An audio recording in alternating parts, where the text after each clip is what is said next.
Saulus menghadapi banyak tantangan, Paulus menghadapi banyak tantangan, dibentuk sedemikian rupa. Akhirnya si Paulus luar biasa dipakai oleh Tuhan. Ini maksud Tuhan kepada Yeremia. Karena itu mari jemaat, sudah berubah belum pengalaman kita? Atau kita bangga dengan kehidupan kita sekarang ini? Ingat loh ya, tujuan Allah menciptakan kita, ini tujuannya.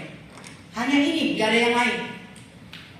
Tujuan Allah menciptakan kita bukan supaya kita punya banyak uang di bank bermiliaran, no.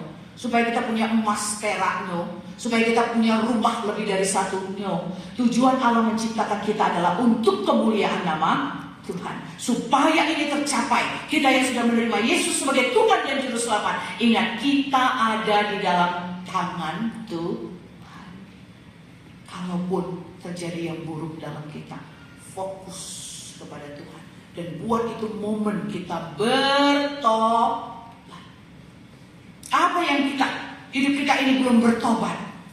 Kita percaya Yesus bukan berarti akhirnya kita menjadi malaikat, seperti malaikat 100%. No, kita tetap menjadi orang berdosa di dunia ini, tetapi sudah dibayar lunas oleh Tuhan Yesus. Aku orang berdosa, upah dosaku adalah maut. Itu aku yang dulu. Sekarang setelah aku percaya Yesus Kristus mati di kayu salib untuk dosaku, aku tetap orang berdosa, tetapi sudah dibayar lunas oleh Tuhan Yesus. Dan diberi modal, Yesus tinggal di dalam hatiku. Aku dimeteraikan oleh Roh Kudus. Immanuel, Allah menyertaiku. Kemanapun kita pergi, ada Tuhan beserta kita. Dia tidak jauh, dia juga tidak sejauh doa.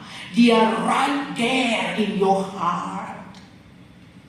Kalau kita mencintai cucu, kita hanya bisa gendong dia ya. Oh cucuku sayang. Hanya begini kita bisa lihat. Kita dekat dia. Apalagi kalau hujan turun. Semoga dia tidak hujan, tidak kehujanan. Dia hanya bisa dekat di dada kita. Tetapi Tuhan melebihi dari itu. Dia ada langsung di dalam hati kita.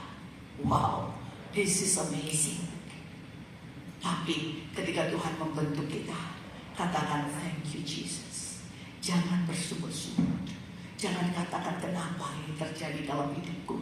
Ingat, Tuhan menciptakan kita. Sasarannya adalah seperti tanah liat di tangan pejuang. Supaya kita serupa dengan Yesus. Supaya kita memanjatkan keindahan Yesus. Supaya nampak Yesus di dalam hati kita. Ini maksud Tuhan. Sejak kita percaya Yesus, sebelum percaya kita suka berbohong. Setelah kita percaya Yesus, ada Roh Kudus dalam hati kita. Kalau kita mau berbohong, rasanya jam tidur. Aku gak mau bohong lagi. Semakin hari semakin berubah. Dan siapa yang mengubah? Yesus di dalam hati kita. Lewat apa? Lewat fokus dengan Tuhan. Fokus apa kata firman Tuhan.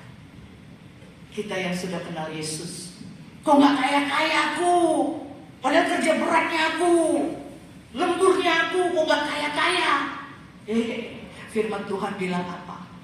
Kaya bukan karena kerja keras kita. Justru waktu kita tidur, Tuhan kasih kaya. Artinya apa?